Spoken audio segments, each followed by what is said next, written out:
Bismillahirrahmanirrahim. Insya Allah kita akan mulai ya kajian online pada malam hari ini. Share kajian muslimah. Apakah suara saya terdengar? Testing, testing.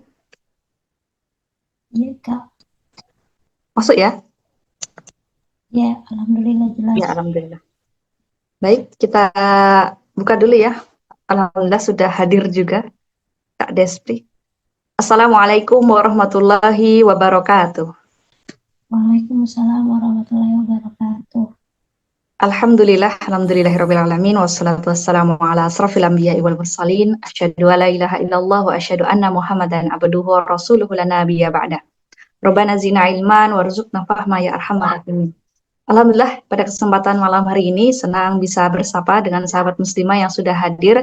Jazakumullahu khairan atas pengorbanannya untuk hadir di diskusi pada malam hari ini yang insya Allah kita akan mengulas ya berkaitan dengan topik manajemen bencana dalam Islam yang akan dibersamai oleh Kak Despri Nur Anissa Ahmad. Namun sebelumnya mari kita muliakan forum kita pada malam hari ini, kita luruskan niat kita semata-mata untuk mencari ridha Allah. Kita awali dengan membaca umul kitab liridalillahi ta'ala al-fatihah. A'udzubillahi minasyaitonirrajim. Bismillahirrahmanirrahim. Alhamdulillahirabbil alamin, arrahmanir rahim, maliki yaumiddin. Iyyaka na'budu wa iyyaka nasta'in, ihdinas siratal mustaqim, siratal ladzina an'amta 'alaihim ghairil maghdubi 'alaihim waladdallin. Amin. Alhamdulillahirrahmanirrahim. Semoga diskusi kita pada malam hari ini berjalan dengan lancar dan mendapatkan ridha Allah Subhanahu wa Ta'ala. Alhamdulillah pada kesempatan malam hari ini tentu di antara teman-teman yang bergabung ya sudah kami infokan juga linknya di share kajian muslimah grup, dan yang baru bergabung ahlan wa sahlan. Pada kesempatan kali ini saya akan sapa-sapa dulu dari mana saja ini yang sudah hadir nih teman-teman nih. Dari kota mana saja bisa saling bersapa ya. Ada Mbak Fitri, kemudian tadi ada beberapa dari sahabat Mbak Feby ya, Mbak Nini, Mbak Ratna, Masya Allah, Mbak Isma, Mbak Srining. Ya semoga nanti yang lainnya bisa juga segera join ya di kesempatan malam hari ini. Semoga sahabat muslimah dalam keadaan sehat walafiat.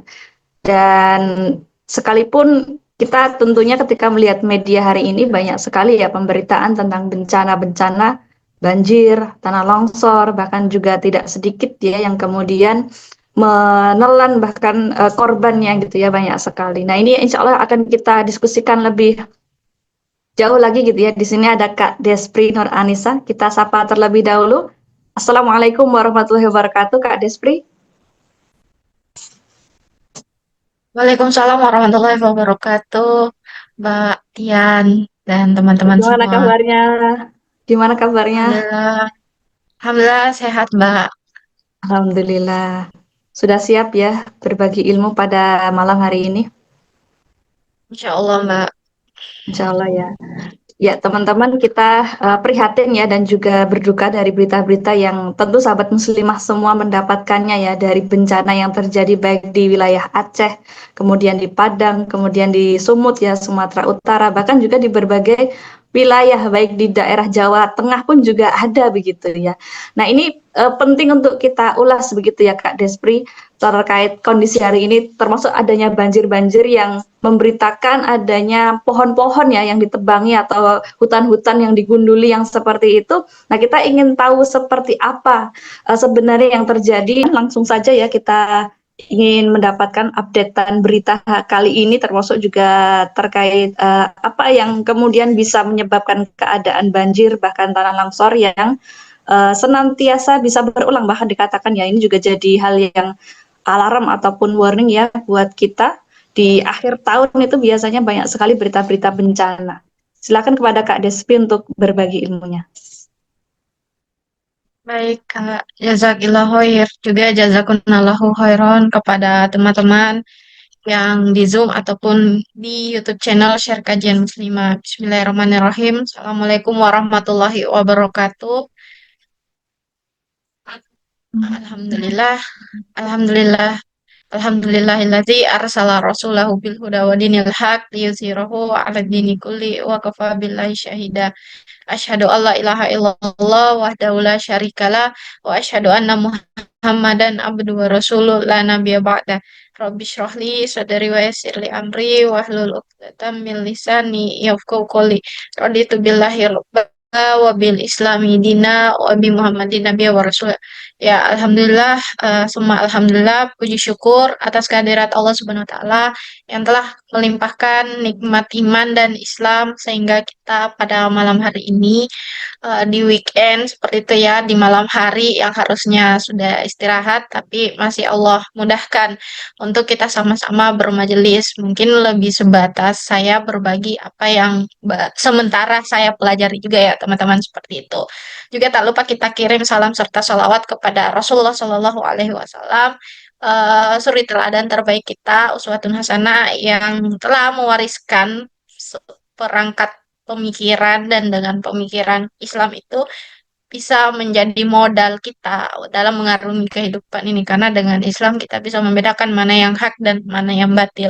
Dan semoga di forum ini juga bisa Allah nilai sebagai salah satu upaya kita yang senantiasa berupaya menjadi followers dari Rasulullah SAW. Mohon izin sebelumnya teman-teman, saya ingin share screen ke teman-teman. Saya izin off cam ya pada saat share screen, takutnya kepental. Eh, Mohon maaf kalau secara penyajian tidak eye-catching karena kemarin didadak juga ngisi ini, tapi bismillah ya. Semoga pesan-pesan utama terkait dengan tema besar ini, manajemen bencana dalam Islam, bisa tergambarkan secara utuh juga ke teman-teman semuanya, baik yang di Zoom ataupun di YouTube channel Share Kajian Muslimah. Mungkin lebih tepatnya saya menyatakan ini adalah sebuah bentuk refleksi ideologis kita, khususnya karena kita adalah seorang Muslim, bahwa kejadian bencana tanpa mengurangi rasa bela sungkawa kita kepada saudara-saudara yang tertimpa juga menjadi peringatan apa yang harus kita refleksikan dari kejadian, dan kejadian itu sesuatu yang berulang atau berpola seperti itu.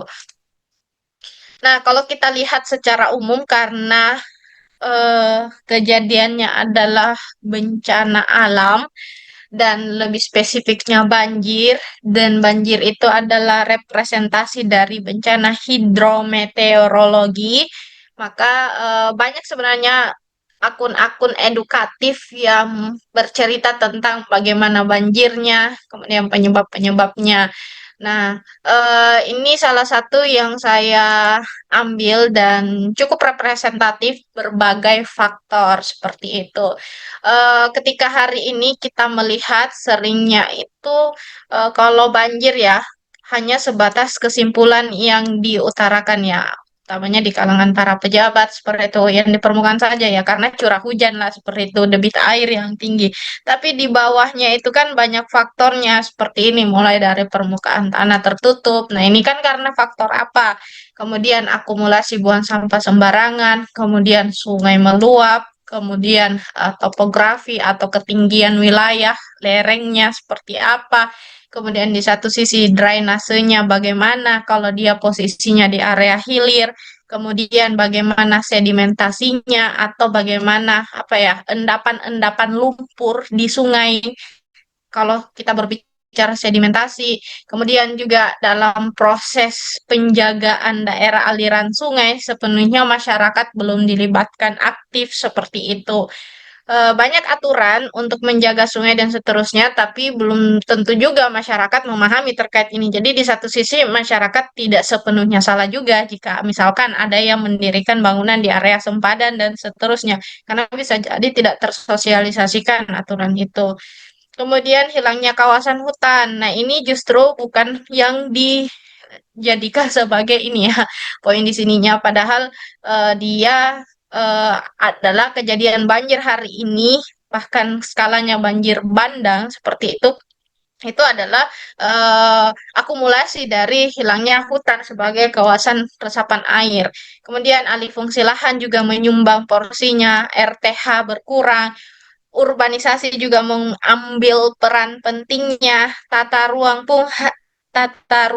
pun hari ini yang pada akhirnya dilegalisasi dalam meja legislator itu adalah tata ruang yang tidak sesuai dengan daya dukung lingkungan. Karena biasanya kalau dalam dinamika proses penetapan dokumen tata ruang, bisa jadi dari sisi analisa para tim konsultan itu sudah bagus, tapi pada saat untuk pengesahan di DPR seperti itu, entah DPR pusat, provinsi ataupun kabupaten, kota seperti itu.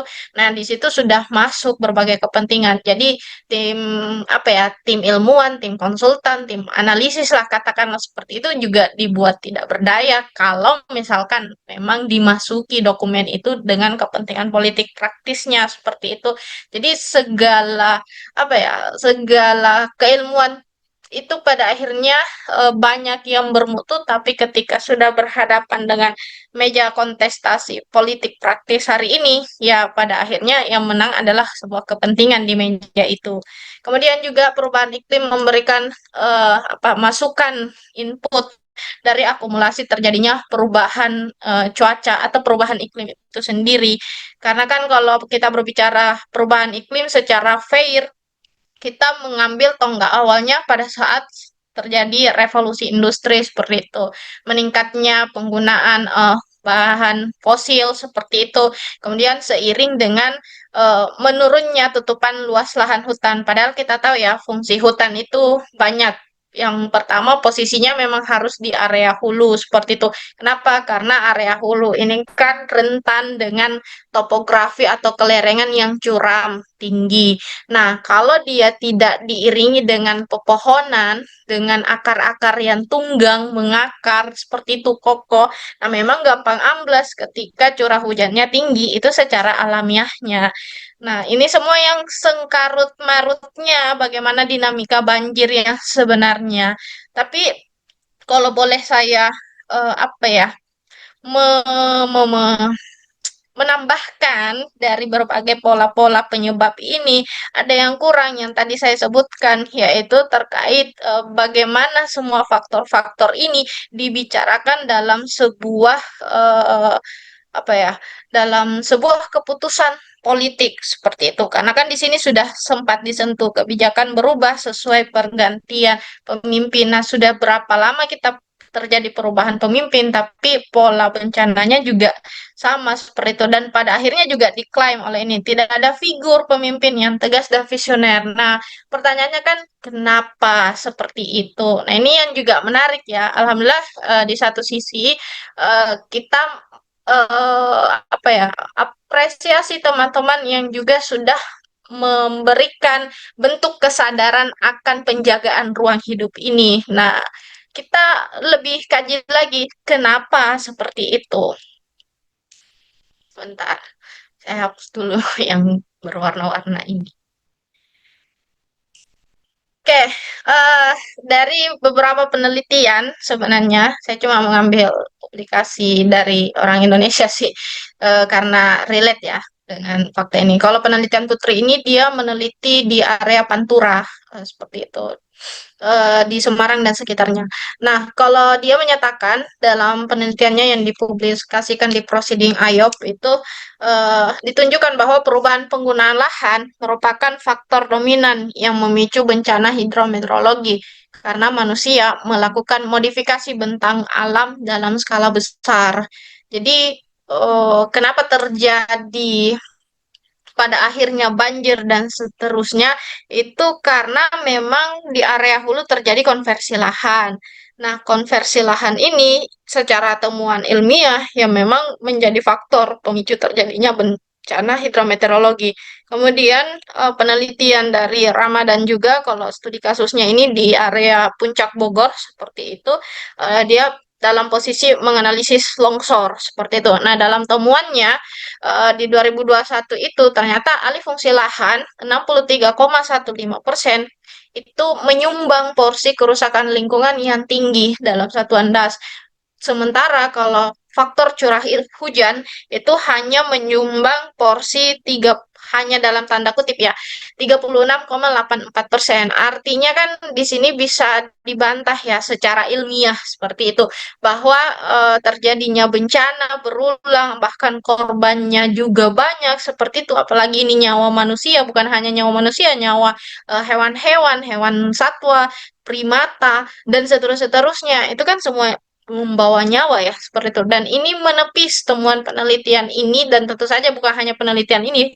Teman-teman bisa mencari penelitian-penelitian lain seperti itu. Tapi yang paling mempertegas adalah bahwa temuan ilmiah ini menunjukkan hujan itu tidak tepat jika dijadikan apa ya, dikambing hitamkan loh pada saat terjadi bencana ini. Bahkan juga akun-akun hari ini sudah luar biasa ya di medsos bagaimana pembentukan opininya seperti itu. Semisal yang semalam saya lihat di Pandemic Talks, banjir Sumatera bukan bencana alam dan bukan takdir, tetapi akumulasi keputusan politik yang serakah dan kebijakan publik yang buruk. Ini ada juga nih yang berseliweran di beranda saya.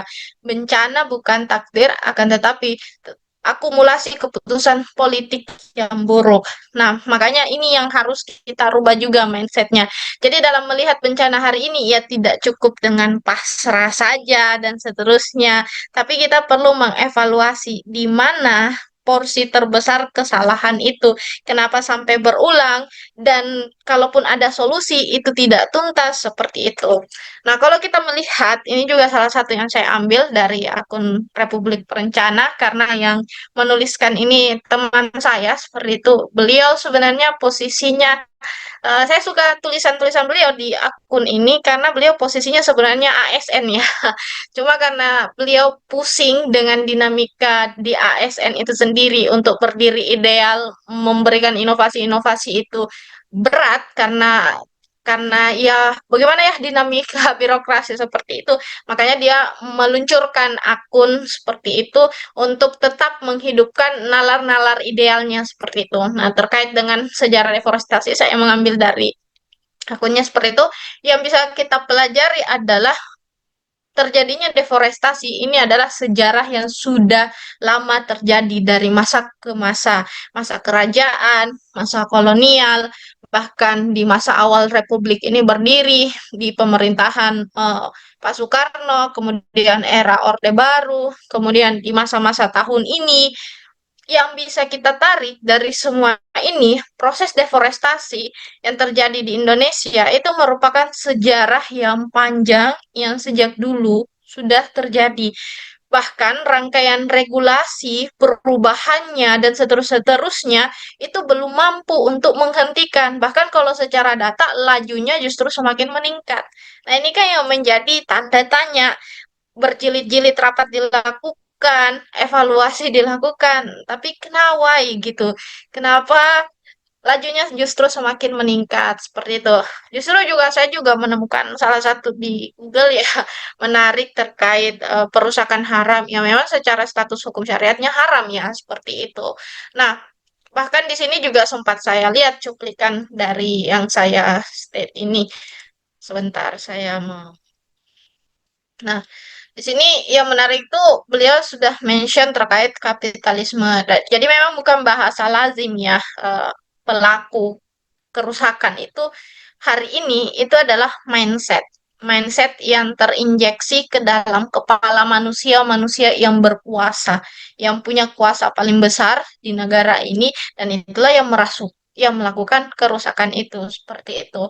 Makanya tidak keliru juga atau tidak terburu-buru ketika saya pribadi menyimpulkan bahwa masifnya kegiatan alih fungsi lahan pada kawasan hutan itu menunjukkan terjadinya kesalahan paradigma dalam tata kelola ruang hidup hari ini.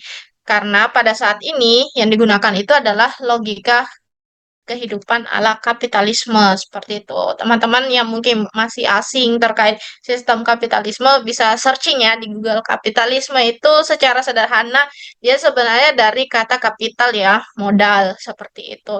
Jadi kalau misalkan pembangunan itu menggunakan ruh kapitalisme berarti dia itu hanya pada orientasi pertumbuhan ekonomi. Siapa yang punya banyak modalnya, dia yang bisa berkuasa sebanyak-banyaknya. Ini prinsip mendasarnya. Jadi yang kaya semakin kaya, yang miskin semakin miskin. Yang kaya bisa membeli hutan sebanyak-banyaknya, memperluas, melakukan ekspansi, eksploitasi, melakukan segala macam dengan modalnya itu ya untuk kekayaan mereka sendiri seperti itu dan seterusnya. Itulah apa ya fenomena singkat dari bagaimana wajah kapitalisme itu ketika menjadi apa ya paradigma yang masuk ke dalam kepala siapapun itu sebenarnya. Kalau kita berbicara ruang hidup secara filosofis, itu maka kita akan mengambil apa ya, tiga tiga tiga elemen apa tiga objek ya. Yang pertama adalah ruang itu sendiri, yang kedua adalah aktivitas, dan yang ketiga adalah manusia. Ini tidak secara hierarki ya, tapi hanya menunjukkan ada 3 poin yang ada di dalam ruang itu sendiri. Citra ruang dan pada akhirnya membentuk citra ruang hidup. Kita kan hari ini mungkin teman-teman ada di kamar kosan, nah itu kan ruangnya. Kita ada di bumi, itu ruang juga, ruang bumi. Kita ada di negara Indonesia, yaitu ruang juga. Di ruang ini yang kita tempati, itu kan kita beraktivitas, ada kegiatan yang berlangsung. Nah, siapa kitanya? Ya, kita kan manusia, seperti itu. Pada akhirnya, tentang ruang ini adalah bagaimana digunakan oleh manusia untuk beraktivitas. Sederhananya kan seperti itu. Jadi saling terkaitnya. Jadi ketika berbicara ruang, kita tidak bisa berlepas dari bagaimana pengaturan kegiatannya dan bagaimana manusia mengatur, mengelola kegiatan itu agar citra ruang hidupnya bagus. Karena citra ruang hidup itu dipengaruhi oleh 3 mafahim, makoyis, dan konaatnya secara bahasa fikih. Dan ini semua yang menghadirkan sebuah pandangan hidup atau ideologi itu sendiri. Apa sih mafahim, makoyis, dan konaat itu? Nah, kalau mafahim, makoyis, konaat itu secara dasar adalah mafahim itu kan pemahamannya. Kalau kita refleksikan ke pembangunan hari ini atau ke tata ruang hari ini, ke wajah ruang hidup hari ini, pemahamannya itu ketika melihat ruang itu diserahkan kepada pengaturan hidup manusia. Jadi cara mengelola ruang itu seakan-akan sepenuhnya full sesuai dengan bagaimana kecerdasan intelektual manusia itu sendiri.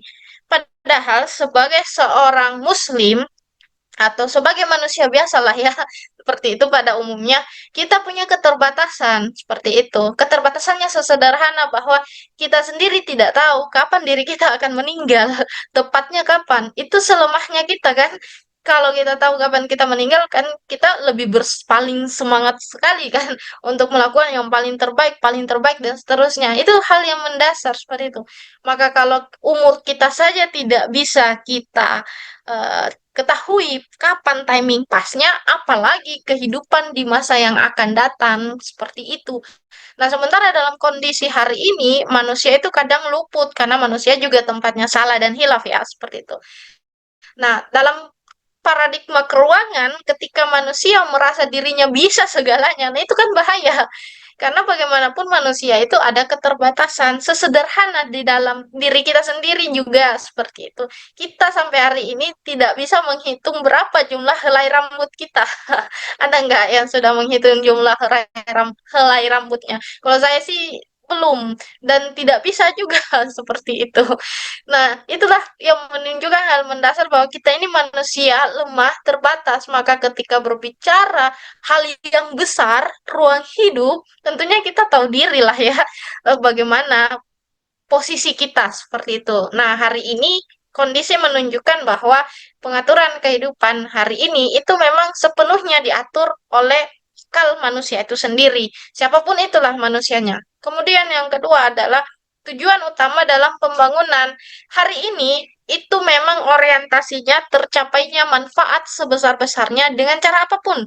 Halal haram tabrak semua seperti itu. Dan kebanyakannya kan yang haram ya dalam dinamika pembangunan hari ini. Utang luar negeri itu kan riba ya, haram seperti itu. Tapi kan semuanya ditabrak seperti itu. Bahkan kayak semisal dalam Islam, eh apa ya? batasan antara laki-laki dan perempuan itu kan jelas bagaimana pergaulannya dan seterusnya. Di hari ini jangankan tentang hal itu, terkait tempat-tempat wisata yang tumbuh berdampingan dengan tempat-tempat lokalisasi itu disuburkan karena dipandang dari sisi manfaatnya. Manfaatnya apa? Bisa menambah APBD seperti itu, pendapatan daerah seperti itu. Nah, ini yang dimaksudkan. Apapun hari ini, even itu haram, itu akan dilakukan. Yang penting manfaatnya ekonomi seperti itu. Kemudian karena basisnya kapital ya, kapitalisme modal seperti itu, uang, ekonomi dan seterusnya. Kemudian yang ketiga, hari ini terkondisikan ruang hidup itu membebaskan kepemilikan individu seluas-luasnya dan itu dijamin loh oleh negara. Ya bisa kita lihat kejadian bencana hari ini itu ya bisa dibilang by design ya, tanda kutip seperti itu. By design-nya karena apa? Karena memang di apa ya dilindungi oleh negara. Jadi negara menjadi operatornya.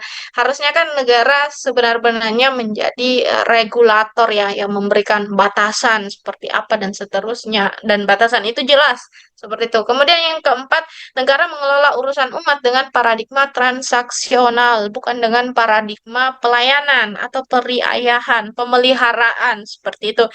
Itu secara pemahaman.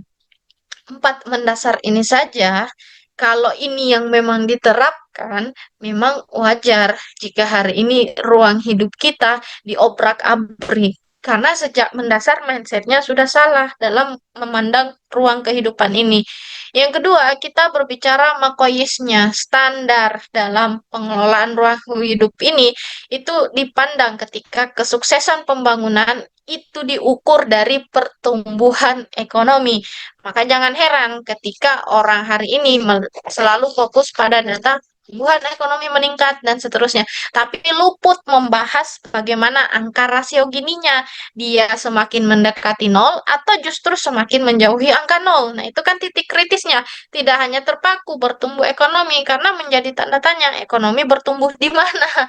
Siapa orang-orang yang ditumbuhkan ekonominya? Itu kan menjadi tanda tanya juga. Kemudian eksternalitas lingkungan adalah biaya atau cost, maka untuk mencapai keuntungan maksimal harus diminimalkan. Jadi jangan heran, tanda kutip ya, ketika hari ini eksploitasi sumber daya alam itu jor-joran, besar-besaran seperti itu, tapi untuk mereka mau memberikan wadah dalam proses reklamasi lahan, pasca tambang, dan seterusnya, itu mau mengeluarkan, tapi nyatanya kan tidak seperti itu. Justru biaya kerugian selalu ditanggung oleh masyarakat yang terdampak. Seperti itu. Masalahnya itu tidak hanya bersifat materi, tapi juga nyawa taruhan di masyarakatnya. Kemudian di level naatnya atau conventionnya, ketenangan dalam dinamika ruang hidup hari ini itu disandarkan pada hal-hal fisik yang menjadi industri gaya hidup yang siklik menciptakan masyarakat pesakitan seperti itu.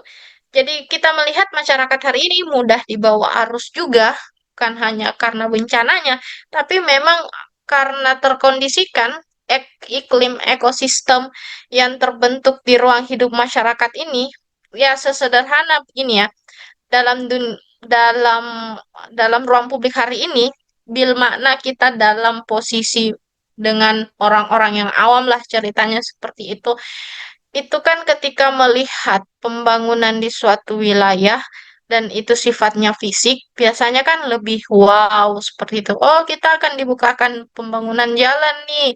Oh, kita akan dibangunkan kota nih di pesisir. Cantik dong kota kita. Nah, itu kan sebenarnya tidak seperti itu bentuk responnya. Bentuk respon awalnya emang kita butuh itu. Kalau jalan kita butuh, ya. Tapi biasanya ya, dinamika pembangunan hari ini kadang itu mengambil hati masyarakat terlebih dahulu, lalu mereka itu melancarkan aksi setelah itu. Sesederhana kayak misal pembangunan kota-kota di pesisir. Nah, itu kan biasanya yang lebih ikonik dulu dihadirkan bangunannya. Semisal kayak masjid terapung lah ala-ala seperti itu. Orang kan jadi apa ya, kondisi psikologisnya oh bahagia ketika ke pantai, bisa sholat, bisa melihat sunset seperti itu dan seterusnya terbuai akhirnya kan terbuai sebetulnya. Ya intinya kayak bocil yang dikasih gula-gula pemanis lah seperti itu. Sama juga kayak misal dibukakan akses jalan. Wih bagus nih kita dibukakan akses antara kabupaten ini dengan kabupaten ini.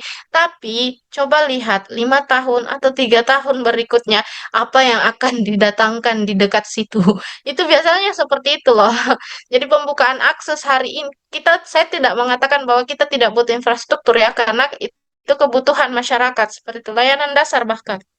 Tapi dengan dinamika pembangunan hari ini, semuanya itu menjadi sesuatu yang dijadikan mereka sebagai gula-gula kepada masyarakat. Nah, hari ini kita pun generasi muda ya, teman-teman seperti ini, ya harus melek di titik ini, apalagi generasi muda apa ya digital native ya seperti itu. Makanya teman suara-suara generasi muda ini sangat dibutuhkan untuk bersuara mengedukasi di tengah masyarakat agar tidak cepat terbuai dengan hal-hal yang sifatnya fisik hari ini. Karena di balik pembangunan fisik hari ini ada maunya hal sesederhana seperti itu.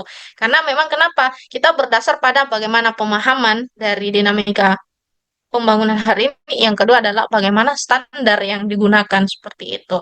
Nah, itu terkait ruang hidup. Kenapa harus membahas ruang hidup dulu sebelum masuk ke bencana? Karena bencana terjadi akibat salah tata kelola kan di ruang hidup seperti itu. Lebih spesifik masuk ke manajemen bencananya, itu juga menunjukkan kelemahan. Jadi sudahlah ruang hidup kita salah tata kelola, di manajemen bencananya, di aspek sektoralnya pun juga menunjukkan kelemahan. Karena polanya sering menunjukkan bahwa penanganan yang berlangsung itu lamban dan insidental. Penelitian Nilang sendiri itu menyatakan bahwa berulangnya korban besar itu bukan semata karena faktor alam, tapi lemahnya komitmen pemerintah dalam melakukan mitigasi sejak tahap awal. Bahkan kalau sebelumnya saya ngecek ya RAPBN untuk 2025 ini sepanjang kemarin, akhir tahun kemarin sih sebenarnya saya ngecek ini. Silakan teman-teman juga bisa ngecek lagi RAPBN 2026 di website Kemenkeu seperti itu. Nah, total transfer ke daerah itu mencapai 919,9 triliun, tetapi untuk alokasi khusus penanggulangan bencana itu hanya 5 triliun atau sekitar 0,54 dari APBN.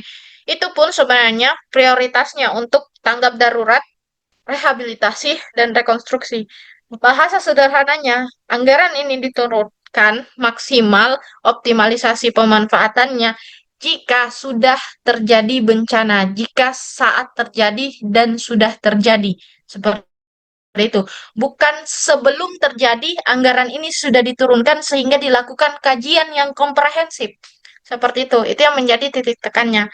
Nah, makanya eh, dari yang ini tadi perlu kita pahami secara bersama, secara teknis, teoritisnya atau konsepsinya. Kalau kita berbicara manajemen bencana, itu ada fase-fasenya, fase prabencana, ada fase saat bencana, dan ada fase pasca bencana. Jadi apa yang perlu dilakukan pada saat sebelum bencana, pada saat bencana itu terjadi dan pada saat setelah bencana itu terjadi.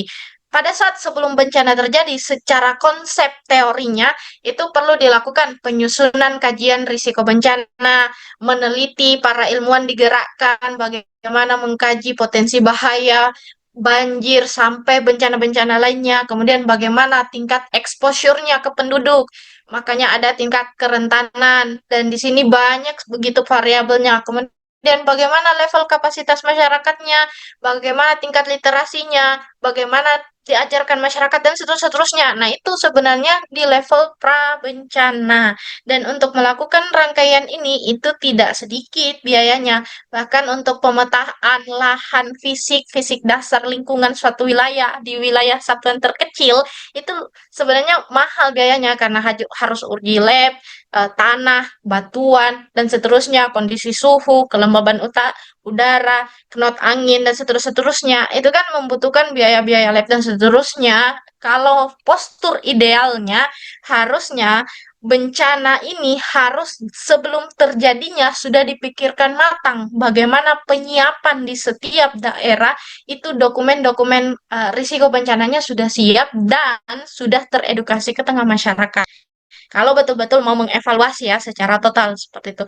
Kemudian pada saat terjadi bencana yang dilakukan itu adalah tanggap darurat dan kesiapsiagaan. Jadi masyarakat dalam posisi sudah siap menerima bencana itu. Jadi konsepnya sudah adaptif seperti itu karena tersituasikan, terkondisikan, teredukasikan seperti itu. Barulah setelah itu dilakukan proses rehabilitasi dan rekonstruksinya seperti itu. Nah, anggaran pada saat dengan postur yang seperti ini dan skema seperti ini itu hanya turun pada saat terjadi dan setelah, bukan sebelum. Padahal kalau seandainya sebelum jauh-jauh hari itu dipersiapkan matang rangkaian teorinya sesederhana menyiapkan database fisik lingkungan secara detail skala pemetaannya itu sudah sangat bisa membantu, belum lagi proses sosialisasinya. Tapi lagi-lagi seringnya benturannya ke anggaran hari ini. Kemudian, bagaimana kemudian paradigma Islam dalam tata kelola ruang hidup? Secara mendasar, ruang dalam paradigma Islam itu didudukan sebagai salah satu karunia Allah Subhanahu wa taala yang perlu dikelola sesuai dengan panduannya. Ya, karena kita berangkat dari pemikiran kita manusia yang punya keterbatasan. Kita tidak bisa menghitung rambut kita berapa sampai hari ini. Kita juga tidak bisa mengetahui 10 menit ke depan apakah kita masih bisa hidup atau bagaimana dan seterusnya yang mengetahui bagaimana yang sebaiknya itu kan tentunya adalah sang pencipta yang menciptakan kita.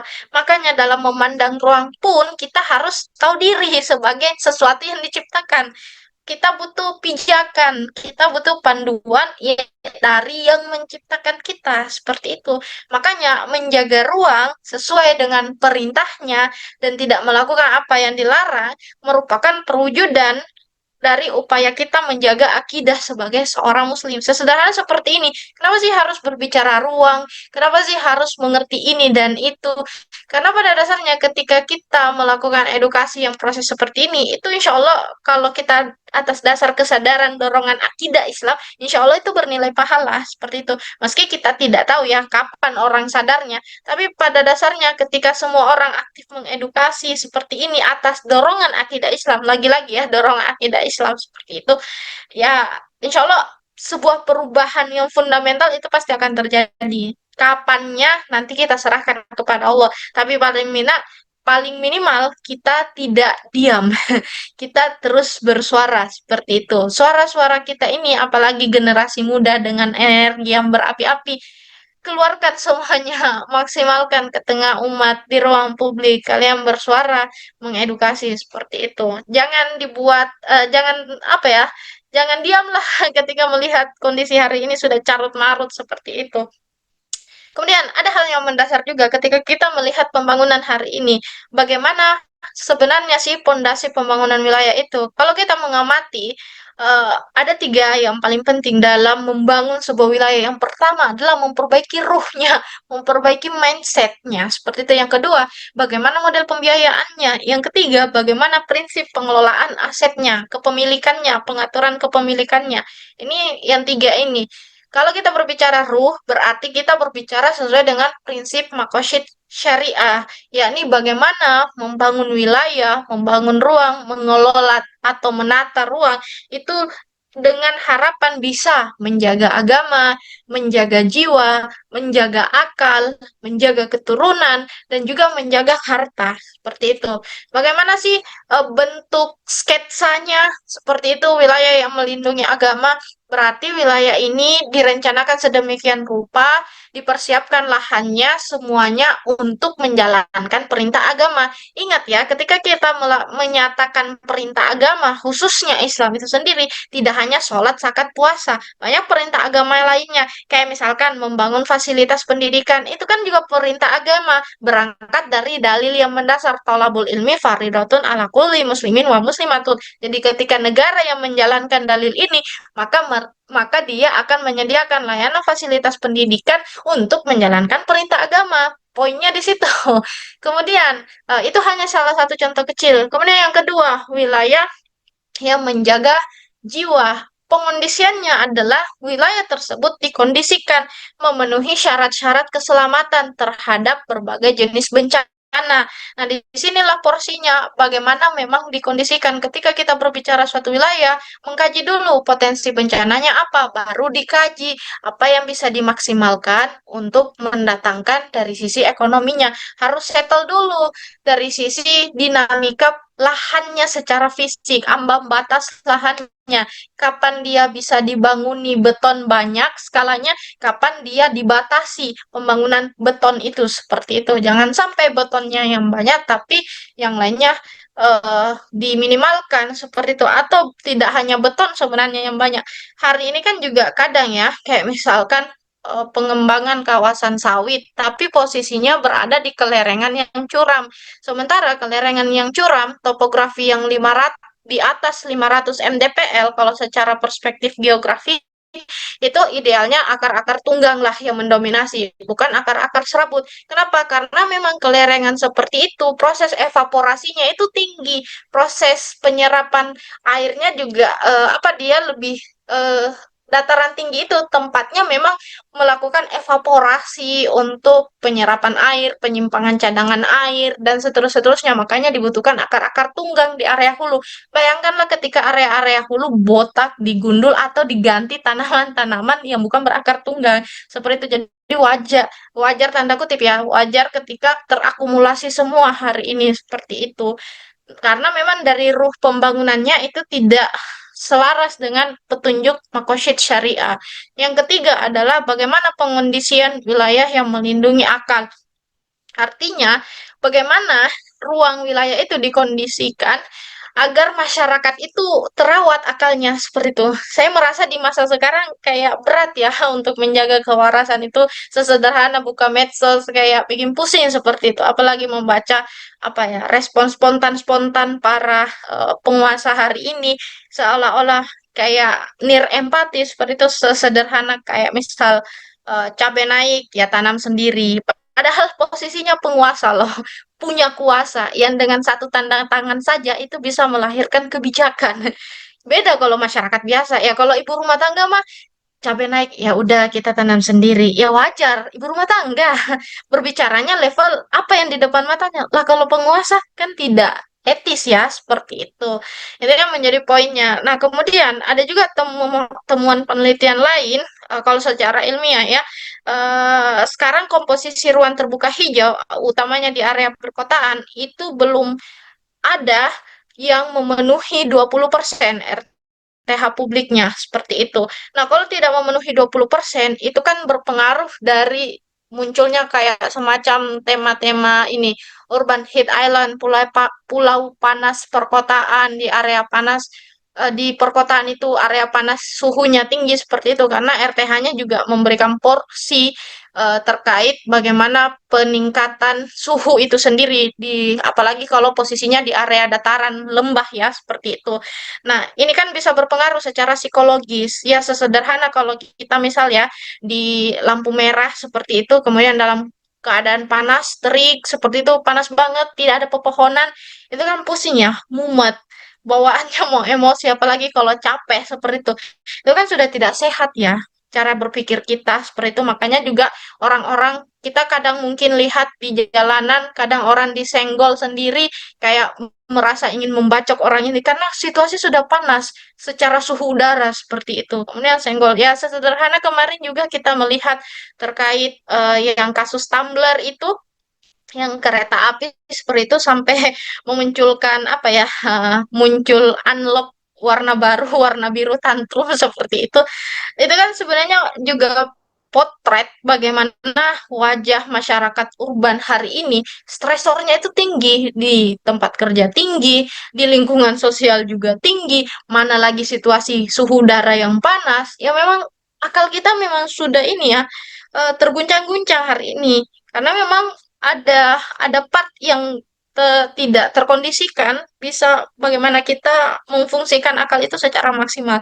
Kemudian yang keempat adalah bagaimana wilayah mampu melindungi harta. Artinya, secara sederhana keteknikannya ya, saya membahas seperti ini, bagaimana proses pembangunan sarana prasarananya itu bisa hemat energi seperti itu. Tidak seperti hari ini kayak misalkan kita ada PLTA seperti itu kayak pembangkit listrik tenaga air. Dalam posisi hari ini kadang air itu kritis sehingga dampaknya ketika musim kemarau terjadilah pemadaman bergilir seperti itu. Nah, kalau seperti ini kan biaya untuk beban listrik juga semakin meningkat kan karena ada kos yang dibayar di situ. Dari sini kan juga boros pada akhirnya. Nah, hari ini kan ya seperti itu terskemakannya. Apalagi kayak misalkan eh, untuk melakukan mobilisasi ya dari satu titik ke titik yang lain. Eh, ini juga tidak terkondisikan hari ini. Idealnya kalau kita berbicara transportasi seperti itu, yang terbaik itu adalah transportasi umum. Cuman situasi kondisi hari ini kan juga tidak menjadikan kita mau memilih transportasi umum karena secara teori transportasi umum yang baik itu kalau memenuhi 4 syarat. Yang pertama aman, yang kedua nyaman, yang ketiga cepat, dan yang keempat murah. Makanya kalau perlu gratis seperti itu. Nah, kalau hari ini masyarakat banyak yang tidak memilih kendaraan umum seperti itu karena bisa saja di antara empat ini ada yang tidak terpenuhi atau bahkan kesemuanya tidak terpenuhi seperti itu. Artinya kan ya boros lagi kan, kita butuh kos yang lebih lagi kan seperti itu. Kemudian bagaimana pengondisian wilayah yang melindungi nasab? Itu pengondisiannya bagaimana sesederhana ya terkait pengaturan relasi interaksi antara wanita dan laki-laki. Hari ini orang terkait. Saya nggak nyangka sih di masa sekarang antara laki-laki dan perempuan itu sudah luar biasa. Bahkan di arena kampus pun tidak malu berpegangan tangan mereka yang pacaran. Jadinya kita yang risih justru melihatnya kayak gimana ya. Sementara dalam Islam itu kan ada batasan yang jelas lah ya di ruang publik pun bagaimana pengondisiannya. Sehingga pada hari ini kasus dalam fenomena sosial yang saya maksudkan itu tidak jarang kasus pelecehan seksual. Seperti itu, ada yang bahkan nyawanya murah karena pacaran, seperti itu putus pacar atau apalah, tapi berujung maut dan seterusnya. Nah, ini kan artinya terkait dengan nasab, hamil di luar nikah, lagi-lagi berbicara nasab lagi, seperti itu. Jadi memang terkondisikan wilayah hari ini berangkat dari kesalahan ruhnya, bukan ruh yang berasal dari wahyu, seperti itu. Kemudian masuk yang kedua, pengelolaan tata kelola ruang hari ini itu paling mendasarnya perlu memperhatikan model pembiayaannya. Dalam Islam jelas batasannya tidak boleh melibatkan riba, bunga. Nah, utang luar negeri kita negara ini itu dibiayai dari utang luar negeri, riba. Dari satu sisi sebenarnya kita ini mengundang Allah untuk war dengan diri kita dalam negara ini. Nah, itu kan sebenarnya bikin pusing ya sebenarnya. Kita secara individu mau lepas dari riba, tapi ada yang mengondisikan riba ini ada terus seperti itu. Kemudian spekulasi atau judi, bahkan tidak sedikit kan kalau kasus-kasus rumah tangga retak gara-gara judol, seperti itu. Ternyata suaminya melakukan judol, istrinya pusing apa dan seterusnya. Kemudian juga ada syirka-syirka yang batil, akad-akad muamalah yang batil. Nah, ini kan tidak boleh dalam Islam. Ini yang paling krusial. Kemudian yang ketiga adalah bagaimana pembatasan terkait kepemilikan di ruang publik. Dalam Islam atau khususnya di sistem ekonomi Islam, kalau di kitab al Nizamul Iqtisadi karya Syekh Taqiyuddin An-Nabhani. Nah, di situ dijelaskan salah satu dalil yaitu terkait kaum muslimin berserikat dalam 3 hal: air, padang, gembala, dan api.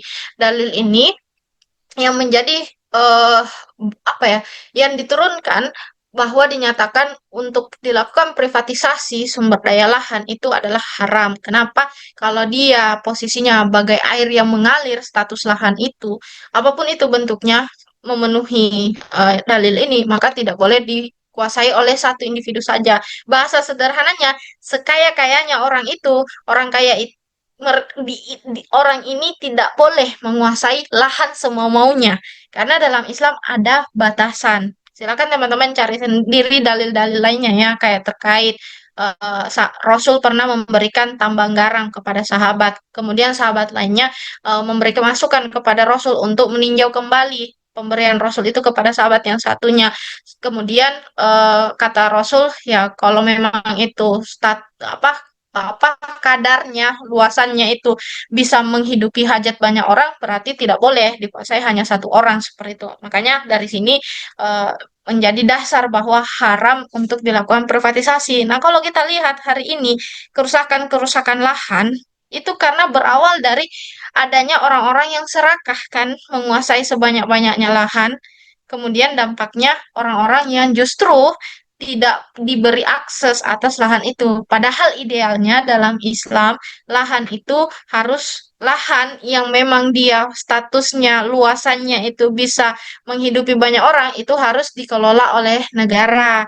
Negara bisa meng-hire atau mengujroh atau apa sih, memberikan kepada tenaga ahli seperti itu untuk mengelola seperti ini. Tapi yang meregulasi itu semua itu adalah negara, bagaimana bagaimananya, dan hasilnya dikembalikan kepada umat dalam bentuk pendirian fasilitas pendidikan, kesehatan, dan fasilitas layanan publik lainnya. Begitu bentuk pengembaliannya ke tengah umat seperti itu. Sehingga kan termaksimalkan. Nah, seperti itu skemanya dalam Islam. Hari ini kan tidak seperti itu. Bahkan kita seringnya mendengar negara rugi. Nah, kemudian masuk ke manajemen bencana dalam paradigma Islam seperti apa? Pada dasarnya secara teknisnya ya sama dengan konsepsi teori manajemen bencana yang diajarkan di kampus di bidang yang memang membinangi ini, mulai dari pencegahan, kemudian bagaimana aspek mitigasi dan seterusnya. Nah, poinnya adalah dalam manajemen bencana sendiri dengan menggunakan format template pemikiran Islam, pro Islam, negara itu atas kesadaran akidah pemimpinnya itu memposisikan diri memiliki kewajiban langsung dari Allah untuk melakukan yang terbaik, paling terbaik, semaksimalnya mungkin seluruh sumber dayanya digunakan untuk melindungi nyawa masyarakat. Karena kan tadi kalau diturunkan dari makosyid syariah, dia posisinya dalam perlindungan jiwa ya, seperti itu, perlindungan nyawa seperti itu. Nah, ada beberapa teknisnya juga seperti itu. Yang pertama adalah pencegahan. Di fase pencegahan ini itu upaya yang dilakukan sejak awal itu mencegah kerusakan lingkungan. Mencegah kerusakan lingkungannya sejak awal ditetapkan batasan kepemilikan lahan seperti itu. Kemudian dari sini itu yang bisa secara alami meminimalkan risiko bencana.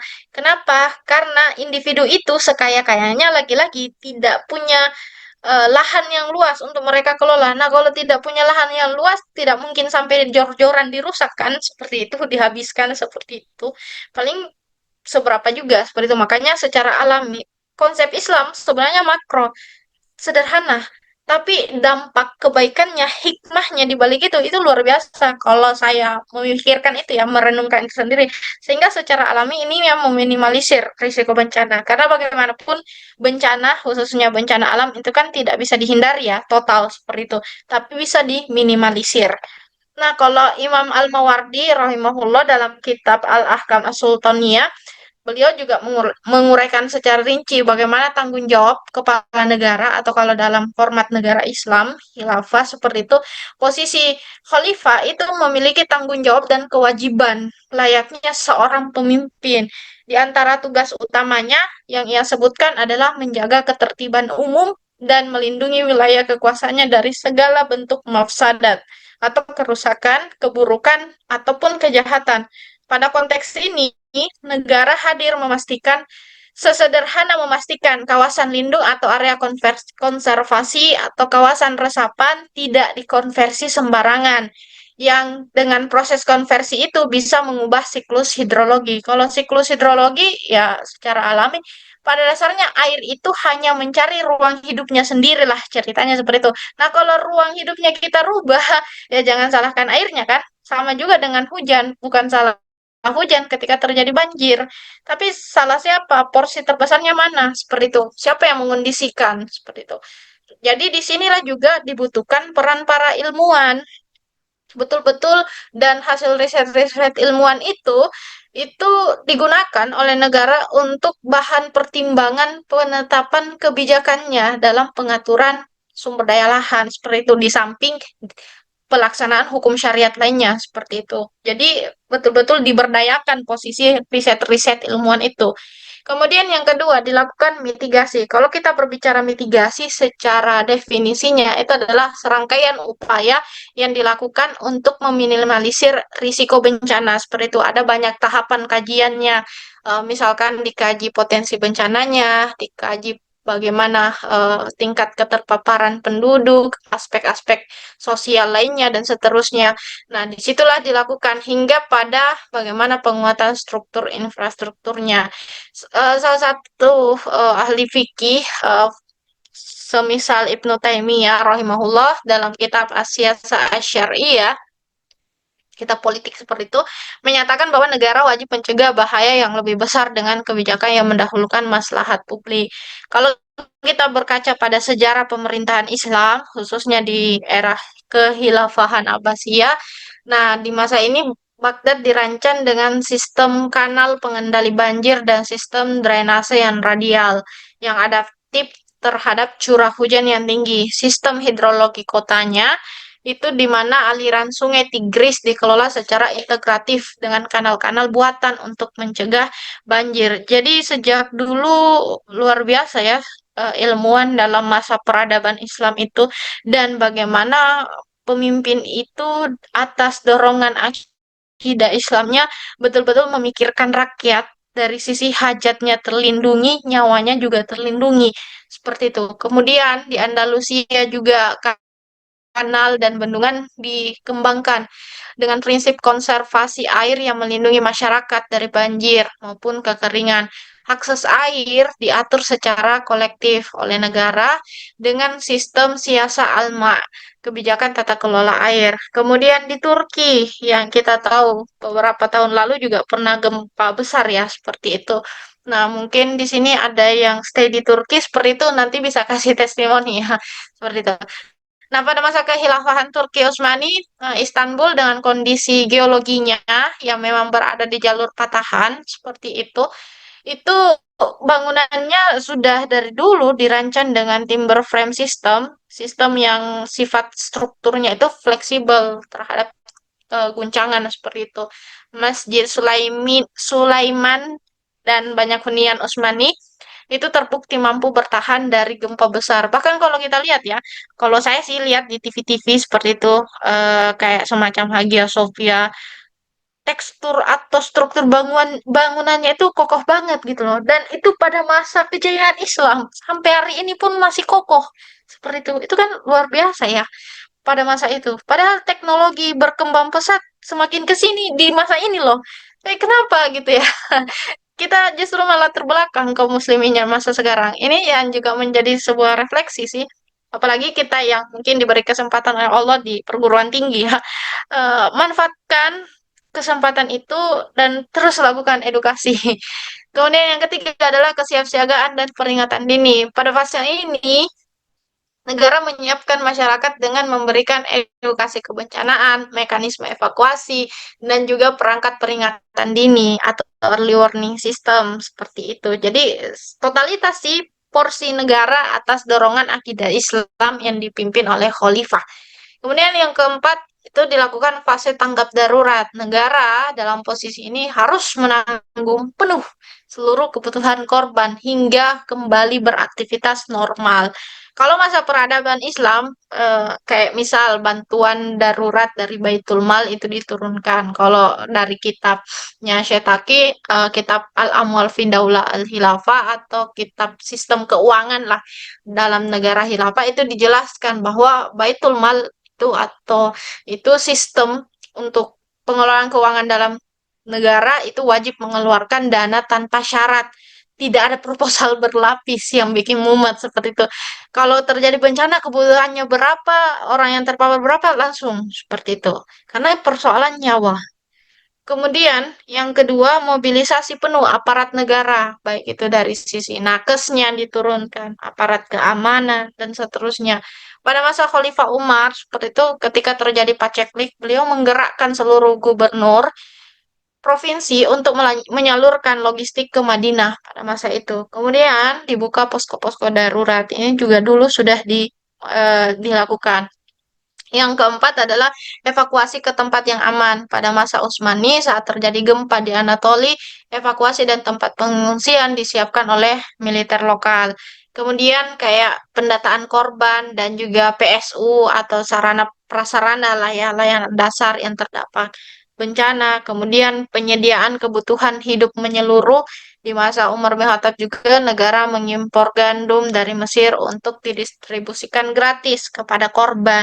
Nah, ini sudah secara empirik terjadi di masa peradaban Islam seperti itu dan luar biasa ya orang-orang yang memang bergerak atas dorongan akidah Islam. Saya personal selalu takjub sih luar biasa totalitas berpikirnya dan bergeraknya.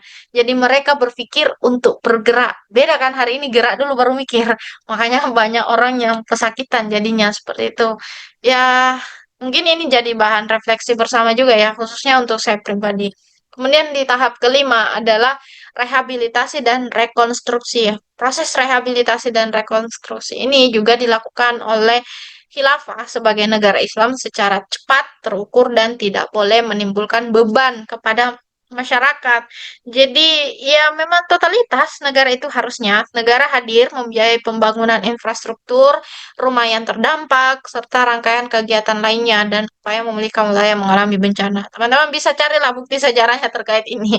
Biar saya tidak ini ya, biar teman-teman melihat sendirilah seperti itu. Bukan cuma dari saya informasinya seperti itu. Banyak kok di masa sekarang, apalagi di literasi ya. Jurnal-jurnal ilmiah terkait sejarah Islam juga banyak yang menyebutkan yang seperti ini. Saya pun dapatnya dari situ beberapa. Nah, adapun terkait mekanisme pendanaan dalam proses manajemen bencana itu diambil dari pos Baitul Mal seperti itu. Syekh Taqiyuddin sendiri rahimahullah dalam kitab Al-Amwal tadi itu menyatakan bahwa Baitul Mal pada bagian seksi urusan darurat atau bencana alam atau wari akan senantiasa memberikan bantuan kepada kaum muslim di setiap kondisi darurat bencana mendadak yang menimpa mereka seperti gempa bumi, angin topan, kelaparan dan sebagainya. Nah, biaya yang dikeluarkan oleh seksi ini diperoleh dari pendapatan fa'i dan kharaj serta dari harta pemilikan umum. Dana ini dapat digunakan untuk seluruh fase manajemen bencana. Jadi semuanya totalitas.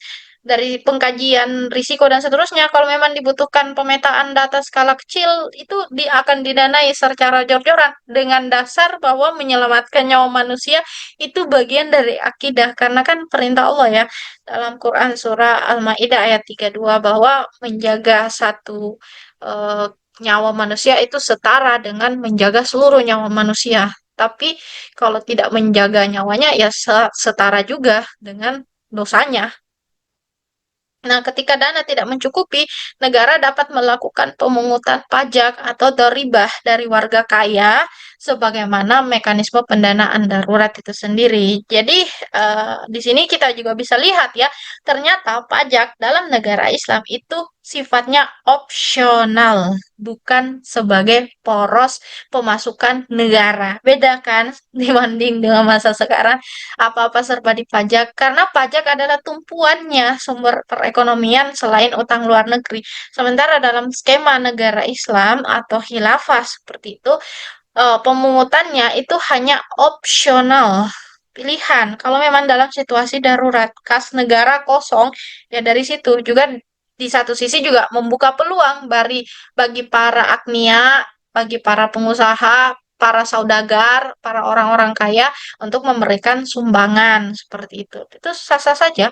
Kemudian sistem pendanaan tersebut juga dipastikan tidak terhambat anggaran. Pokoknya rangkaian kebutuhan untuk melakukan sistem manajemen bencana itu tidak terhambat negara dan utang luar negeri atau skema korporasi. Karena kalau dalam teori ekonominya bahwa utang luar negeri apa investasi itu sebenarnya bukan prestasi ya, tapi dia adalah bentuk penjajahan gaya baru. Sesederhana bahwa kita misalkan bukan kita, yang contoh kita deh, misalnya si A punya utang dengan si B. Ketika si B ini bertemu dengan si A, itu pasti tidak bisa mandiri secara opini. Kalau si A mengintervensi si B harus begini begini begini, mau tidak mau si B nurut kan seperti itu. Makanya dikatakan utang itu sebenarnya jalan masuknya penjajahan gaya baru seperti itu. Nah, jadi kalau dalam skema negara khilafah memang seluruh pembiayaan itu adalah tanggung jawab negara sebagai pelayan umat. Jadi, jangan sungkan minta pada negara. Ini juga yang menjadi bantahan sebenarnya ya, yang statementnya Franklin D. Roosevelt yang masih ada juga sih di generasi hari ini yang saya temukan itu dalam medsosnya. Kayak apa ya? Dia sebenarnya semangat semangat beraksinya di ruang publik bagus seperti itu. Kayak pokoknya aktif lah seperti itu. Cuman karena mensitet dari ini jangan tanya apa yang negara berikan kepada kamu, tapi tanyakan apa yang bisa kamu berikan kepada negara. Dalam paradigma Islam itu kebalik. Makanya kan tidak heran ya orang-orang hari ini terkondisikan ketika kita mengkritik negara, pasti kita kan dilemparkan statement seperti itu, statementnya Franklin D. Roosevelt. Padahal kita dalam Islam, kita meminta kepada negara, itu adalah kita menyadarkan negara dengan tanggung jawabnya.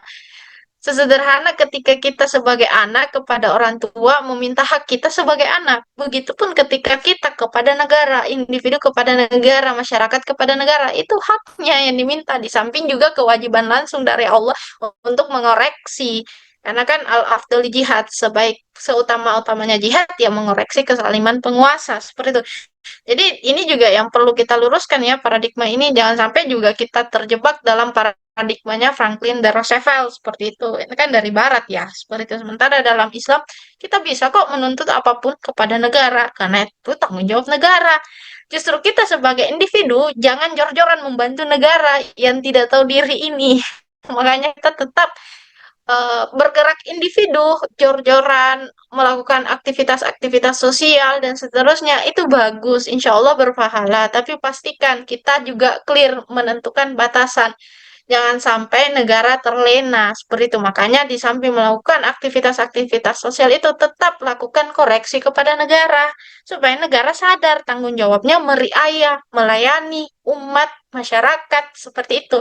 Jadi yang menjadi poinnya. Kalau berbicara struktur administrasi pembiayaan dalam khilafah itu sendiri, eh, proses administrasinya ya, itu berlangsung sederhana dan fokus sasaran. Kalau dalam kitab Ajisa Daulah Khilafah, karya Syetaki lagi, Syetakiuddin Rahimahullah seperti itu dinyatakan bahwa ada ciri halnya tiga hal yang paling mendasar. Aturannya sederhana, cepat dalam proses pelayanan dan segala pekerjaannya itu ditangani langsung oleh orang yang mampu dan profesional. Beda banget kan dengan hari ini kalau kita berbicara birokrasi, urus administrasi tertentu panjang, ribet, mumet. Makanya tidak sedikit orang cari orang dalam dulu untuk mengurus administrasi tertentu karena memang saking ribet dan mumetnya seperti itu. Nah, keputusan pengeluaran dana Baitul Mal ini juga berjalan cepat karena kewenangan berada langsung pada khalifah melalui lembaga yang jelas tanpa mekanisme proposal yang berlapis, apalagi kumpul-kumpul nota seperti itu pertanggungjawaban dan seterusnya, verifikasi berulang atau apa karena masyarakat juga terkondisikan ya dengan situasi keimanannya, takut bohong karena Allah. Seperti itu. Kemudian proses distribusi bantuan juga menjadi lebih sigap, tepat waktu, terarah, keterlambatan penanganan bencana yang sering terjadi akibat kerumitan administrasi dalam sistem sekarang, itu insya Allah ya, eh, dengan segala prosedur yang kita lakukan atas dorongan keimanan, itu tidak muncul dalam sistem khilafah, karena sudah antisipasinya jauh lebih dahulu dilakukan seperti itu. Karena memang negara memandang penyelamatan nyawa sebagai amanah langsung dari Allah Subhanahu wa taala. Nah, seluruh pembiayaan ini merupakan tanggung jawab negara sebagai pelayan umat. Ingat ya, posisi negara itu adalah pelayan. Posisi pejabat, penguasa itu pelayan. Seperti itu.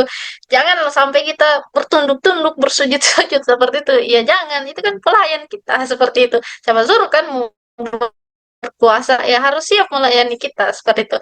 Nah, dan juga pentingnya adalah bukan bergantung pada utang luar negeri dan skema korporasi. Jadi, kehadiran kepemimpinan Islam pada akhirnya ya secara utuh menyeluruh kalau Islamnya diterapkan itu mengondisikan negara hadir menjadi pelindung rakyat dari berbagai aspek, bukan sebagai operator kepentingan ekonomi. Hal ini sudah disebutkan juga sebagaimana firman Allah Subhanahu wa taala dalam Quran surah Al-Anbiya ayat 107 yang itu dan tiadalah kami mengutus engkau Muhammad melainkan untuk menjadi rahmat bagi semesta alam. Hanya dengan penerip. Jadi kalau saya pribadi ya sebagai seorang muslim yang masih juga belajar dalam posisi ini dengan mempelajari skema yang apa ya sistematis terarah seperti itu meyakini bahwa hanya dengan penerapan Islam secara menyeluruh pengelolaan ruang hidup termasuk penanganan bencana itu dapat berjalan terencana, cepat, adil, dan tidak insidental. Bagi seorang Muslim, tentunya penerapan tata kelola ruang hidup yang berbasis pada wahyu ini, yakni Islam, merupakan wujud dari konsekuensi keimanan yang kita miliki. Jadi, sudah saatnya kita semua, teman-teman, generasi muda, yang energinya tumpah-tumpah, berapi-api, seperti itu kita maksimalkan untuk berjuang bersama dalam mewujudkan Islam menjadi ruh dalam bernegara seperti itu. Mungkin itu materi dari saya. Afwan jika ada kekurangan. Assalamualaikum warahmatullahi wabarakatuh. Waalaikumsalam warahmatullahi wabarakatuh. Masya Allah, jazakallah khairan Kak Despi atas pemaparannya. Banyak hal yang bisa kita dapatkan ya pencerahan pada malam hari ini, terkhusus bagaimana pengaturan Islam ya dalam menyikapi gitu ya bencana-bencana, bahkan mitigasinya juga begitu luar biasa dari sisi pendanaan, dari sisi paradigma, yang ini tentunya menjadi sebuah solusi ya. Jadi kalau misalkan di tengah-tengah kondisi hari ini banyak juga yang mempertanyakan tentang terus gimana nih kondisi hari ini, apakah masih ada harapan ataukah tidak gitu ya. Maka ini juga bisa kita lanjutkan di sesi selanjutnya ya Kak Despri. Kita buka sesi diskusi sebentar, tanya jawab. Silakan bagi sahabat muslimah yang berada di ruang Zoom bisa angkat tangan terlebih dahulu, bisa bertanya langsung atau melalui inbox ya. Ini sudah ada pertanyaan tadi dari inbox di WA ya. Ada Mbak Nevi dari Gorontalo dari grup 3 Share Kajian Muslimah mau bertanya, apakah ada harapan tata ruang di Indonesia di masa depan bisa diperbaiki agar bencana Indonesia seperti banjir dan longsor tidak terjadi lagi? Silahkan Kak direspon. Baik, Jasakillah khair. Eh, atas pertanyaannya terkait harapan. Harapan selalu ada ya sebagai hamba yang beriman seperti itu. Cuman dengan mekanisme sistem hari ini berharap itu kayak sering dapat zong seperti itu. Jadi kalau terkait memperbaiki kondisi Indonesia, kalau hanya sifatnya praktis hari ini, kita lebih kepada tambal sulam ya jatuhnya banjir insidental lah ceritanya. Memang terkondisikan insidental seperti itu karena memang tidak secara utuh. Beda kan dalam Islam, di dalam Islam itu kan Allah itu kalau kita memperhatikan ayat-ayat di Quran ya, eh, banyak larangan-larangan dari Allah yang sebenarnya itu adalah jauh-jauh hari Allah itu sudah mencegah kita. Makanya dilarang. Kan poinnya seperti itu. Sesederhana kayak misal dalil la taqrabus zina, janganlah mendekati zina. Nah, hal-hal yang mendekatkan zina itu adalah pacaran. Artinya Allah itu sudah tahu bahwa manusia bisa tergelincir ke pacaran. Makanya jauh-jauh hari jangan mendekat ke hal-hal yang seperti itu. Artinya segala hal pokoknya semua ayat-ayat ya menurut saya di Quran kalau teman-teman baca sesederhana membaca terjemahan saja ya, belum tafsirnya lagi seperti itu. Nah, terjemahan saja pola-pola ayat Quran ketika Allah itu berdialog dalam Quran itu seperti itu. Itu kan larangan semua larangan-larangan itu di balik larangan-larangan itu ternyata Allah itu mempersiapkan keadaan yang terbaik supaya kita tidak melanggar makanya dilarang kan seperti itu. Nah, terkait berbicara bagaimana harapan terkait ke depannya tentunya kita menginginkan kehidupan yang lebih baik ya, tata ruang yang lebih baik bahkan sesuai amanat teknis undang-undang tata ruang itu sendiri aman, nyaman, produktif, kelanjutan produktif bil makna tidak hanya di ekonomi tapi produktif untuk beramal solih lah seperti itu, terkondisikan seperti itu. Nah, tapi dalam kondisi hari ini kan tidak demikian. Kebanyakan kita saja ya, karena mungkin yang bertanya adalah bidang akademisi ya Mbak Tian, dosen seperti itu. Nah, di ranah akademisi saja kan kalau misalkan kita dosen melakukan penelitian, tridharma penelitian, itu kan sudah bikin mumet sebenarnya. Karena kita hanya sebatas pemenuhan administrasi, di samping tentu kita meluruskan niat seperti itu. Tapi kan apakah riset-riset penelitian kita, publikasi kita, misalkan kita mengkaji tentang bencana alam, bagaimana seharusnya tata ruang itu berlangsung, dan seterusnya, apakah itu implementatif? Apakah itu dilirik untuk keputusan politik, dan seterusnya? Nah, ini kan benturannya di situ. Jadi, kalau menurut saya, secara praktisnya, posisinya hanya tambal sulam, tidak menyelesaikan apa yang menjadi akar permasalahan yang mendasar. Makanya kan kita butuh dua poin di sini. Ada solusi adaptif yang memang saat ini bisa kita lakukan, ya kayak misal terjadi bencana, kita memberikan semampunya seperti itu. Jelas doa ya seperti itu. Yang kedua, donasi semampunya dan seterusnya. Kemudian yang paling penting adalah bagaimana melakukan edukasi menyeluruh terkait hulu dan hilirnya permasalahan itu. Nah, ini kan yang kurang dan itu dibutuhkan upaya yang sistematis, butuh kerja tim, butuh kerja jamaah, seperti itu. Makanya di dalam ranah ini kita juga perlu di ruang publik mungkin ya membedakan ada langkah yang taktis, praktis, dan itu sifatnya jangka pendek. Tapi ada juga langkah yang sifatnya paradigmatis dan itu butuh kerja sistematis, butuh sebuah kerja tim. Kita butuh sebuah jamaah yang dari jamaah itu macam-macam komposisinya semuanya dan seterusnya semuanya bergerak untuk menyadarkan umat bahwa apa yang terjadi hari ini sebagai orang beriman kan menjadi refleksi ya dalam Ar-Rum ayat 41 eh, Bima kasabat aidinna seperti itu. Karena ulah tangan manusia. Bil makna bukan tangan secara fisik ya, tapi tangan bagaimana dengan kekuasaan manusia itu sendiri menyalahgunakan wewenang seperti itu. Gampang mengalihfungsikan lahan hutan menjadi area budidaya atau pohon ditebang seperti itu, seperti itu. Karena hari ini yang dibilang dosa itu ketika tidak sholat seperti itu. Sementara buang sampah sembarangan sesederhana itu tidak dosa seperti itu atau mungkin apa ya banyaklah contoh-contoh lain kayak misal pacaran hari ini memang sudah apa ya menjadi mafhum yang umum seperti itu bahwa haram lah seperti itu tapi bagaimana terkait membabat hutan apakah itu tidak diklaim sesuatu yang haram nah ini kan juga perlu kita perbaiki paradigma masyarakat seperti itu sesederhana kayak misal ya di air yang mengalir itu kita tidak boleh buang air itu bagian bab apa ya toharah seperti itu ya sungai, air yang mengalir itu tidak bisa sembarangan buang air. Nah, kalau di pedesaan, apakah masyarakat tahu seperti itu aturan Islam yang sesederhana ini? Nah, di sini kan juga poinnya seperti itu. Jadi, banyak hal di dalam hidup kita yang sebenarnya keteraturan hidup itu sudah diajarkan dengan Islam. Dan kalau misalkan kita tidak mengambil porsi bagian mengedukasi bagaimana Islam mengatur segala-galanya, nah ini yang membuat upaya kita apa ya berkontribusi untuk mewujudkan wilayah yang sebagaimana seharusnya itu menjadi kurang klop seperti itu. Jadi yang bisa kalau dibilang harapan pasti ada, tapi harapannya pada siapa seperti itu tentu bukan pada orang, tapi pada perubahan pergantian sistem itu sendiri. Mungkin seperti itu, Mbak. Ya, Masya Allah, jazakallah khairan Kak Despi atas tanggapannya. Semoga menjawab ya pertanyaan dari Mbak Nevi tadi. Jadi kondisinya hari ini memang harus harapannya itu kepada perubahan dengan sistem yang sahih, sistem yang benar begitu ya Kak ya. Bukan dengan situasi yang hari ini yang sebenarnya bisa belajar atau dipetik pelajarannya ya. Kalau tata ruangnya hari ini itu tidak dengan paradigma yang benar, maka meniscayakan perkara bencana ataupun masalah-masalah entah banjir, longsor dan lain sebagainya meniscayakan akan bisa terulang kembali begitu. Mungkin bagi sahabat muslimah di ruang Zoom adakah yang ingin bertanya langsung? Bisa dengan dibuka mic-nya langsung juga bisa, silahkan. Adakah yang ingin bertanya?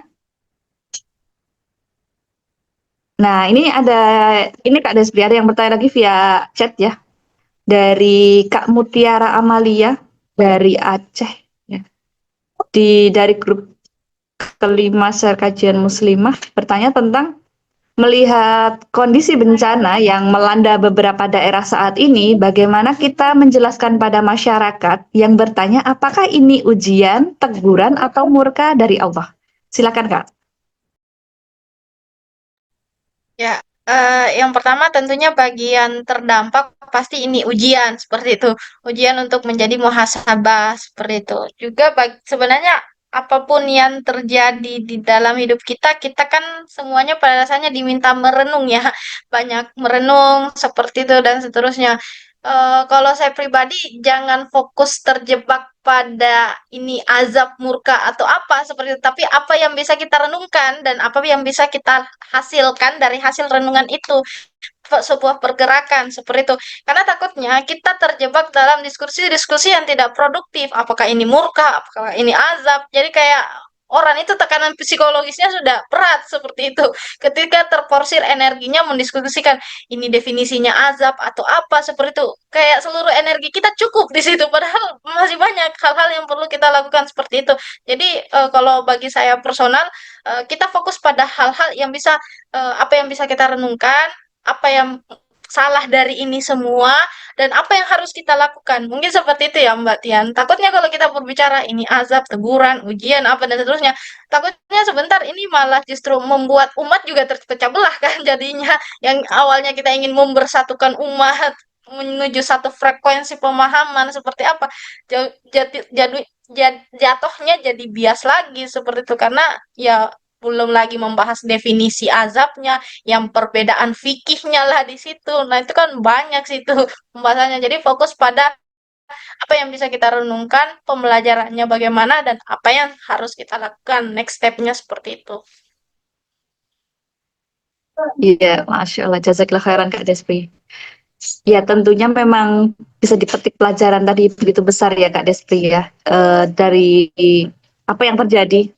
Tentunya kalau kita kembali ke Al-Quran itu kan sebagai peringatan untuk kita agar kembali kepada hukum Allah gitu ya kan. Ya itu tadi bagaimana sebenarnya agar jangan sampai terjadi bencana dan lain sebagainya akibat dari tangan manusia, maka kembali lagi ke hukum Allah Subhanahu wa taala. Baik, ada yang ingin bertanya silahkan ya. Ini ada yang bertanya lagi dari YouTube ya, Kak Despi, dari akun Asti Fauzia bertanya tentang sanksi apa yang diberikan kepada pelaku kerusakan alam kalau konteksnya di dalam sistem Islam. Silakan Kak Despi. Ya, eh kalau yang sama saya pahami sebelum kita berbicara sanksi ya, kalau kita melihat hukum Islam itu secara menyeluruh, pada setiap larangan-larangan Allah itu kan juga terkondisikan ada upaya edukasi. Edukasi itu dikondisikan oleh negara sebelum pada akhirnya melanggar kan seperti itu. Ya, sesederhana mungkin kita bisa mengambil contoh dari sirah ya Rasul Shallallahu Alaihi Wasallam ketika ingin memasuki suatu wilayah yang pada saat itu belum disentuh oleh dakwah, kemudian Rasul belum masuk ke wilayah itu tapi dilempar batu seperti itu, tapi Rasul kan tidak membalas dalam posisi ini.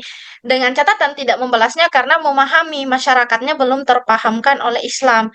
Nah, kalau dalam situasi hari ini kita langsung menghukum dengan aturan hukum Islam sementara masyarakat tidak teredukasi, nah itu kan bisa kacau kan masyarakatnya. Yang tergambarkan adalah, wah, barbar ini syariat Islam, nggak usahlah diterapkan seperti itu. Makanya kan memang harus dari awal itu adalah bangunan akidah dulu yang dikokohkan di tengah masyarakat.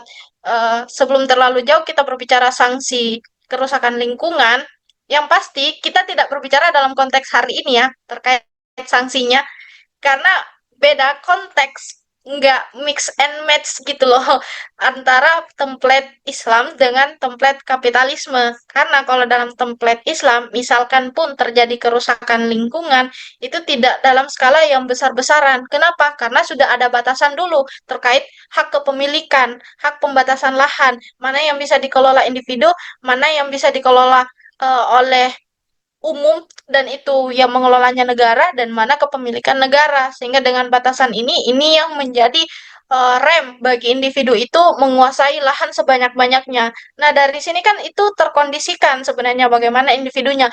Kalaupun misalkan ada pelanggaran setelah dilakukan penerapan hukum syariat di aspek ini, di sistem ekonomi Islamnya yang dikondisikan oleh negara, ada yang dinamakan kode hisbah. Nah, nanti dilihat seberapa kadar luas kerusakannya. Seperti itu tergantung lagi khalifah menyerahkan kepada kodi. Kodi melakukan istimbatul hukmi, penggalian hukum syarat lagi, tingkat kerusakannya. Jadi tidak langsung auto dar der dor juga ya seperti itu. Nah, beda kan kalau misalkan di hari ini di satu titik di atau kabupaten tertentu di Indonesia kemudian mengklaim dirinya kabupaten syariat Islam dengan merepresentasikan kalau mencuri potong tangan. Itu kan kesannya memang kejam ya, tapi tidak ada upaya edukasi sebelumnya. Jadi kalau dibilang apa sanksi kerusakan lingkungan, jangan fokus pada sanksinya dulu, fokus edukasi ke akidahnya dulu. Kalau tersadarkan secara akidah, insya Allah syariatnya itu gampang untuk dipatuhi. Mungkin itu secara bangunan pemikirannya ya Mbak Tian. Masya Allah, ya ya betul-betul sekali. Jadi memang di sini juga membuat kita semakin mestinya ya semakin interest untuk belajar Islam karena ternyata begitu luar biasa pengaturan Allah bahkan terkait perihal sanksi yang tentunya nanti juga akan membuat jera dan tentunya menebus dosa begitu ya sehingga jangan sampai bisa mengancam nyawa karena di dalam Islam pun nyawa begitu berharga. Ada komentar ini Kak di kolom YouTube ya, mungkin juga bisa ditanggapi terkait komentar tersebut ya dari akun Mosroom. Hadir, betul hasil tulisan akademis sama sekali tidak dilirik, belum bisa mempengaruhi kebijakan politik institusi pendidikan Indonesia, fokus ke kuantitas daripada kualitas dan aksi nyata dari hasil pemikiran para akademis. Nah, di sini mungkin saya jadi terpikirkan untuk bertanya kan sebenarnya di Indonesia sendiri itu kan banyak ya kalangan akademis bahkan mungkin dari sisi penelitian-penelitian kan Kak Desmi juga sebagai dosen dan peneliti itu kan banyak sekali ya meneliti kajian-kajian terkait tata kelola dan lain sebagainya. Ini sebenarnya idealnya nanti akan bagaimana Kak? Karena sebenarnya kan di Indonesia sudah banyak tadi ya tentang akademisi yang mestinya berusaha untuk melakukan ya katakanlah mitigasi ya secara baik yang seperti itu. Silakan Kak Desmi. Dalam konteks hari ini memang sebagai bagian dari akademisi itu sendiri ya memang berat ya Mbak. Sesederhana kalau kita mau meriset sesuatu dan anggaran terbatas ya seperti itu. Apalagi dalam posisi di kampus yang tidak ditanggung negara dalam posisi swasta lah ceritanya itu lebih berat lagi sebenarnya bagaimana perwujudan ini dan di sinilah sebenarnya yang menunjukkan bagaimana riset-riset itu pada akhirnya butuh keputusan politik. Itu sih sederhana yang bisa saya katakan karena semua ilmu dalam sistem hari ini itu dibuat tidak berdaya untuk dimaksimalkan mewujud menjadi sebagaimana idealnya ilmu itu. Karena Islam kan menghargai ilmu ya, bahkan memuliakan ilmu. Bahkan para ulama-ulama atau ilmuwan di masa peradaban Islam itu kan diberikan reward ketika menulis karya dan itu rewardnya ditimbang sesuai dengan ketebalan dari karya yang dihasilkan. Nah ini kan juga jadi motivasi. Nah di masa sekarang sudahlah beban biaya skopusnya tinggi seperti itu, biaya publikasinya tinggi, sudahlah tidak ditanggung negara pula. Mana mana negara ingin tampil di mata dunia itu hanya untuk cari apa sih cari standing position untuk dinotis saja oleh dunia tapi tidak memperhatikan bagaimana kondisi internalnya sendiri ini seperti apa. Jadi kalau saya melihat di posisi hari ini memang posisi kita apa ya tarik menarik kiri kanan kayak oleng dibuat oleng karena memang terkondisikan dan ini sih makin ke sini kita bisa melihat bahwa kita harus melek politik dan politiknya adalah politik Islam. Makanya pun sebagai akademisi kita juga perlu karena kita punya apa ya, punya punya tanggung jawab di mahasiswa tentunya, tidak hanya menyadarkan secara keilmuan seperti apa, tapi juga kita mau tidak mau harus mengondisikan mahasiswa itu untuk sadar politik dan kesadaran politik itu lahir dari dorongan akidah Islamnya, sehingga yang dimaksudkan ketika pun kita mengarahkan mereka dalam pembicaraan politik, yang dibicarakan adalah politik Islam itu seperti apa.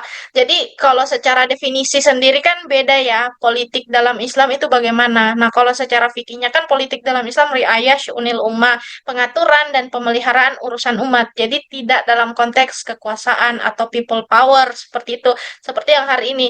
Nah, di dalam ruangan Zoom ini saja itu kita sudah berpolitik. Kenapa? Karena kita berbicara urusan umat, ibu rumah tangga di dapur seperti itu, tapi membicarakan urusan umat dengan suaminya, anak-anaknya itu berpolitik seperti itu. Sesederhana seperti itu, membangun kesadaran politik mulai dari rumah sendiri, lingkar terkecil kita.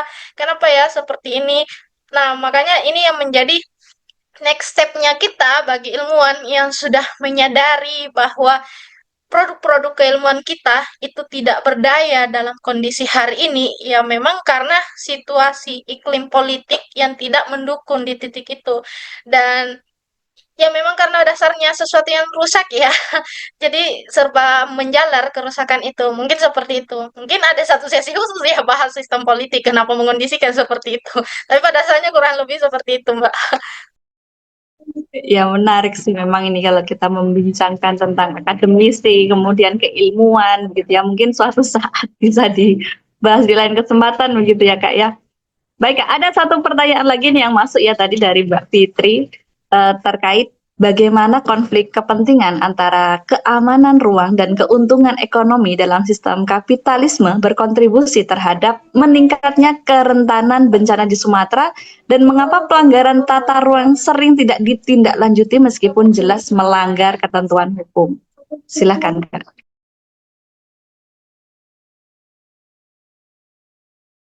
Mic-nya masih belum dibuka. Oh ya, sederhana kalau kita mau melihat bagaimana korelasinya. Yang pertama, untuk bencana yang sekarang ya, silakan cari literasi ilmiah karena saya juga takut bicara secara data korelasinya seberapa kuat dari sisi kerentanan ekonomi untuk bencana yang sekarang karena memang butuh penelitian terbaru kan seperti itu. Tapi dari pola-pola yang ada kita bisa mengamati seperti itu. Eh berapa sih sebenarnya silahkan kita sama-sama mencari ya, biar tidak tunggal informasinya dari saya dan teman-teman juga bisa tahu sendiri seperti apa faktanya. Kayak sesederhana mungkin bisa dimulai dari teman-teman mencari berapa sih keuntungan yang didapatkan oleh negara ketika masuk sebuah apa ya korporasi tertentu dalam sebuah wilayah. Berapa keuntungannya? Biasanya kan itu masuk di pajak ya, seperti itu berapa dan seterusnya. Cari standar nominalnya saja seperti apa. Kayak misalkan di satu titik ada satu industri nikel. Kira-kira satu industri nikel ini memberikan sumbangsi berapa? Kemudian bandingkan dengan berapa biaya kerugian ekonomi ketika terjadi bencana. Nah, ini kan bisa secara ilmiah ya. Kalau berbicara angka numerik pastinya, tentunya lagi-lagi penelitian lebih lanjut seperti itu.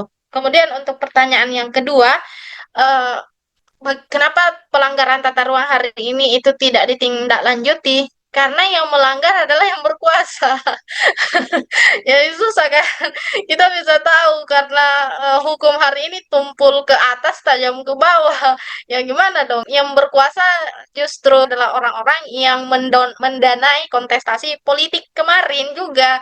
Ya susah jadinya, makanya kita berada dalam situasi kayak semacam bisa dibilang kayak lingkar setan ya seperti itu, karena dalam posisi ya tidak berdaya, idealisme kita diobrak-abrik seperti itu. Nalar-nalar sehat kita itu seperti apa ya, kayak tidak terhormat posisi akal kita hari ini. Dan sebenarnya ya, sebenarnya kalau kita di Indonesia, memang kita kaya masalah. Itu luar biasanya kita di Indonesia. Maksudnya untuk menunjukkan keboprokan kapitalismenya itu kita muntah-muntah fakta lah ceritanya. Biasanya makanya juga tidak heran beberapa teman mengkompernya dengan negara-negara maju luar seperti itu.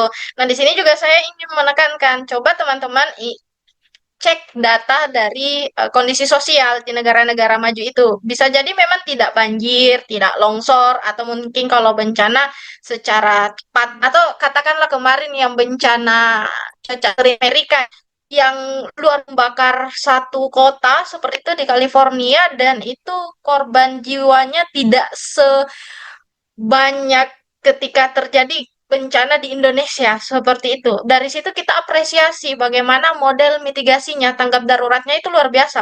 Tapi di sisi lain, kita apresiasi di titik itu. Bagaimana memang ketika manajemen bencana itu diberlakukan sebagaimana seharusnya. Tapi kita bisa lihat, tonggak pembangunan itu tidak hanya secara fisiknya saja, bagaimana manusia di dalamnya. Kita bisa lihat di negara-negara maju ketika dia senang, ketika dia susah, mainnya kemana? Diskotik, hiburan malam, seperti itu. Alkohol, perputarannya di situ.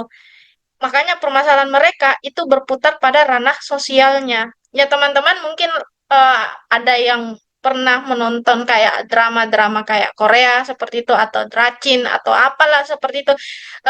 Saran saya sih jangan melihat plot ceritanya saja sih terlena di situ, tapi lihatlah bagaimana pola pola demografi yang ditonjolkan dari film itu sendiri sebenarnya itu merepresentasikan wajah peradaban mereka di negara itu. Kayak misalkan eh, hamil di luar nikah itu sesuatu yang normal di negara itu. Nah, kalau dalam Islam itu mengobrak-abrik jalur nasab kan susah sebenarnya seperti itu. Jadi kalaupun dikomparkan negara maju, tergantung aspek apanya dulu. Karena kalau kita lagi-lagi berbicara sebuah pembangunan wilayah, itu tidak hanya ada tiang infrastruktur, ada manusianya, bagaimana dimanusiakan sebagaimana manusia itu sendiri. Tidak hanya terpenuhi hajat-hajatnya, tapi juga terakomodir gorizahnya sesuai dengan syariat seperti itu. Mungkin itu yang menjadi informasi tambahan bagi teman-teman lainnya. Masya Allah, jazakallah khairan Kak Desri. Ini masih ada satu pertanyaan lagi sebenarnya. Satu lagi ya Kak ya, sekaligus dilanjut closing statement ya. Karena waktu kita juga begitu terbatas, ada pertanyaan dari Mbak Nini Rahayu. Bagaimana kerangka manajemen risiko bencana Islam dapat menawarkan solusi keberlanjutan terhadap konflik antara produktivitas ekonomi dan kelestarian ekologis? Silahkan dilanjut dengan closing statement ya Kak. Oh, lebih ke ini ya, keseimbangan ekonomi dan ekologis. Yang pertama kan ketika misalkan kita dalam dimensi negara ya, template negara seperti itu. Dalam template negara Islam, yang paling pertama perlu distabilkan sistem politik dan juga sistem ekonominya sebagai suprastruktur sistem seperti itu. Nah, suprastruktur sistem itu ini yang perlu stabil dulu. Bagaimana pengaturan dimensi sistem politiknya, riayah syu'unil ummahnya, betul-betul terkondisikan oleh syariat. Kemudian bagaimana dimensi pengaturan ekonominya. Dan yang paling krusial dalam pengaturan sistem ekonomi ini ya tadi pengaturan hak kepemilikan dulu distabilkan. Mana batasan-batasan individu, negara, kemudian mana yang dikelola oleh negara. Baru kemudian turunan sub-sub dari suprastruktur sistem ini ke sistem pendidikannya, ke sistem pelayanan kesehatannya, dan seterusnya. Karena prioritas dalam Islam itu adalah ketika sudah diatur terkait hak kepemilikan lahan ini, itu kan yang dimaksimalkan pengelolaannya seperti apa, sehingga untuk mengoptimalkan pengelolaan dari masing-masing pemetaan kepemilikan lahan ini, di situ kan dibutuhkan tenaga ahli, para ilmuwan, dan seterusnya para tenaga kerja lah, ceritanya seperti itu. Nah, itu kan diberdayakan secara ekonomi ya.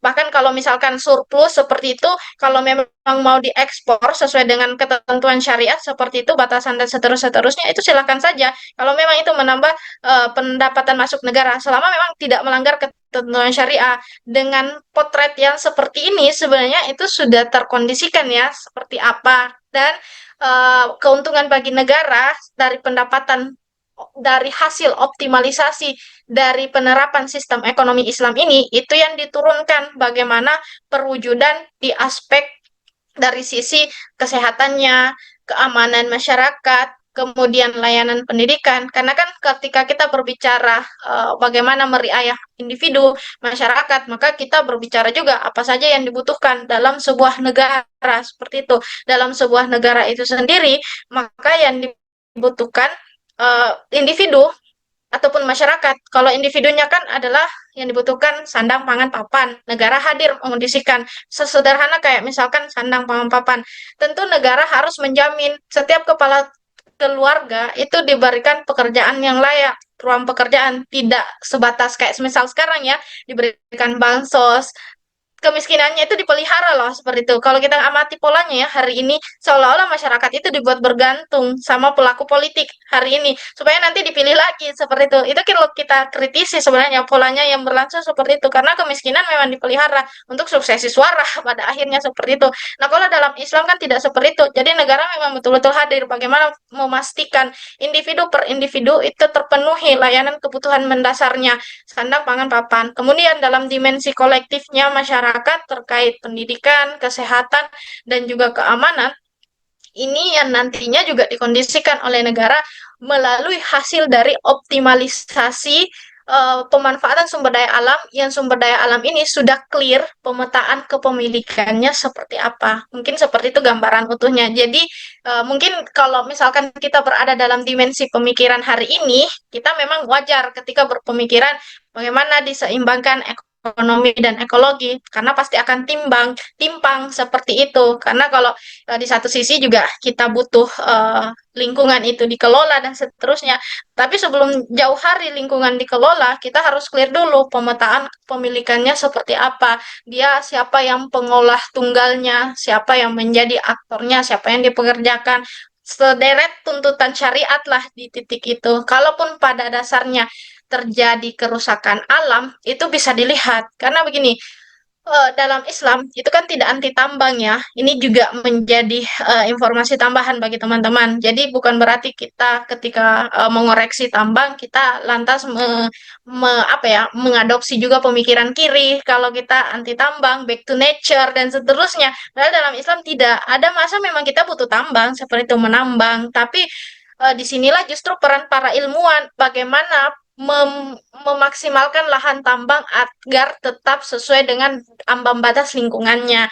Setiap pertambangan pasti akan merusak tambang apapun itu. Makanya kan dalam ilmuwan lagi, dalam dimensi keilmuan ada batasan kan sampai di mana batas kerusakannya dan sampai di mana penduduk itu tidak boleh ada yang bermukim di sekitar itu dalam radius berapa kilometer. Ini kan perlu ditetapkan seperti itu di regulasi pusatnya, seperti itu tersonasikan atau apa ya sudah ditetapkan mana batas yang memang sama sekali tidak boleh ada pembangunan karena akan ditambang wilayah ini, tapi untuk kepentingan apa dulu? Kembali lagi kepentingannya apa? Jadi dalam Islam kalau di bayangan saya itu lebih fleksibel selama suprastruktur tadi, sistem politik, sistem ekonominya itu sudah settle sesuai dengan tuntunan wahyu seperti itu. Mungkin seperti itu ya, Mbak. Masya Allah, jazakallah khairan Kak Despi. Ada yang mau disampaikan Kak untuk closing statement-nya? Ya, mungkin kalau untuk closing statement, eh kalau dari saya personal, teman-teman, apapun bidang ilmu kita, sebenarnya eh, itu bisa kita kontribusikan untuk Islam seperti itu. Tinggal kita bagaimana mempelajari Islamnya dulu secara utuh seperti itu dan lakukan pergerakan karena keindahan Islam itu jangan sampai hanya berhenti di diri kita saja, tapi bagaimana menularkan keindahan Islam dalam bil makna bukan dimensi akhlak saja sebenarnya akhlak tanda kutip seperti itu, tapi juga bagaimana keindahan Islam yang dalam dimensi rahmatan lil alamin seperti itu yang secara utuh, yang secara sistematis, yang secara paradigmatis itu juga diketahui oleh teman-teman sekitar kita, bagian dosen juga diketahui oleh mahasiswanya seperti itu. Jadi yang kita bicarakan adalah keindahan Islam, keindahan Islam, keindahan Islam, ekonomi Islam, politik Islam dan seterusnya, pendidikan Islam dan seterusnya, sehingga terkondisikan iklim bahwa masyarakat itu teredukasi secara alami dengan Islam dan merindu Islam, kemudian memperjuangkan bersama Islam menjadi sistem kehidupan. Mungkin itu dari saya, Mbak. Masya Allah, jazakallah khairan Kak Despi atas berbagi ilmunya pada kesempatan malam hari ini. Banyak hal yang bisa kita dapatkan yang tentunya juga menjadi bekal kita ya untuk menyampaikan di tengah-tengah masyarakat bagaimana solusi Islam dalam mengatasi bencana begitu ya. Dan sahabat muslimah, demikian diskusi kita pada malam hari ini. Kita informasikan sebentar ya, insya Allah kalau share kajian muslimah ini kita agendakan rencananya 2 bulan sekali. Jadi kalau misalkan ada informasi terkait kajian online bisa diupayakan untuk bisa hadir karena tidak selalu setiap pekannya begitu ya. Dan bagi sahabat muslimah yang mungkin juga ingin memerlukan gitu ya belajar Islam bagaimana bagaimana ingin mengkaji Islam secara komprehensif, secara utuh, bisa teman-teman mendaftar di chat admin ya di Share Kajian Muslimah untuk bisa kajian secara kontinu. Baik sahabat muslimah yang dirahmati Allah Subhanahu wa taala, kami sampaikan jazakumullahu khairan atas partisipasinya. Mohon maaf jika belum bisa merespon banyak yang mungkin ada pertanyaan yang mungkin bisa dilanjut di luar forum, dan jazakallahu khairan kepada Kak Despri sudah berbagi ilmunya. Mari kita tutup kajian kita pada malam hari ini dengan membaca istighfar 3 kali dan doa penutup majelis. Astagfirullahaladzim, astagfirullahaladzim, astagfirullahaladzim. Subhanakallahumma bihamdika, asyhadu alla ilaha illa anta, astaghfiruka wa atubu ilaik. Alhamdulillahirabbil alamin. Saya Ukhtian, mohon maaf apabila ada kekurangan dan kesalahan. Kita tunggu di kajian selanjutnya insya Allah. Semoga Allah berikan kemudahan, keistiqomahan, dan diberikan umur yang berkah. Saya cukupkan, wabillahi taufiq wal hidayah. Wassalamualaikum warahmatullahi wabarakatuh.